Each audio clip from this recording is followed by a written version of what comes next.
ಮಂಗಳೂರಿನ ಕರಾವಳಿ ಸಮೂಹ ಸಂಸ್ಥೆಗಳ ವತಿಯಿಂದ ಕೈಜೆನ್ 22 ಇಂಟರ್ ಕಾಲೇಜ್ ಕಲ್ಚರಲ್ ಫೆಸ್ಟ್ ನಡೆಯಿತು.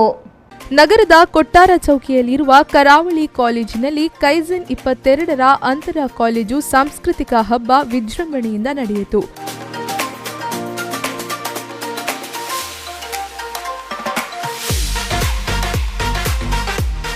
ಈ ಸಂದರ್ಭದಲ್ಲಿ ಜಿಆರ್ ಎಜುಕೇಷನ್ ಟ್ರಸ್ಟ್ನ ಸ್ಥಾಪಕ ಅಧ್ಯಕ್ಷರಾದ ಎಸ್ ಗಣೇಶ್ ರಾವ್ ಅವರು ಮಾತನಾಡಿ ಕೈಜೆನ್ 22ಕ್ಕೆ ಶುಭ ಹಾರೈಸಿದ ಅವರು ವಿದ್ಯಾರ್ಥಿಗಳನ್ನು ಹುರಿದುಂಬಿಸಿದರು.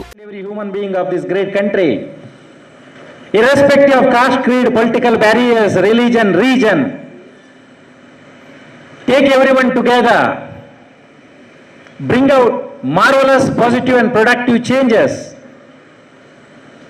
ensure that each and every citizen is enjoying his life.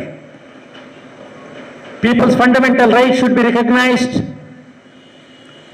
cooperation should be promoted, sacrifice should be the agenda of the life.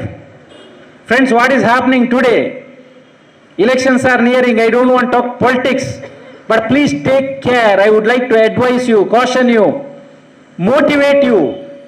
Don't become tools in the hands of the system. So the system, whether it's a political system, whether it's an organization, people are eager and busy to divide you in the name of caste, creed, religion, region, and so many other barriers.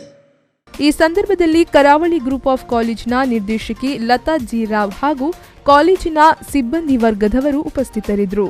ಇದೇ ವೇಳೆ ಕಾಲೇಜಿನ ವಿದ್ಯಾರ್ಥಿಗಳಿಂದ ಸಾಂಸ್ಕೃತಿಕ ಕಾರ್ಯಕ್ರಮ ಜರುಗಿತು.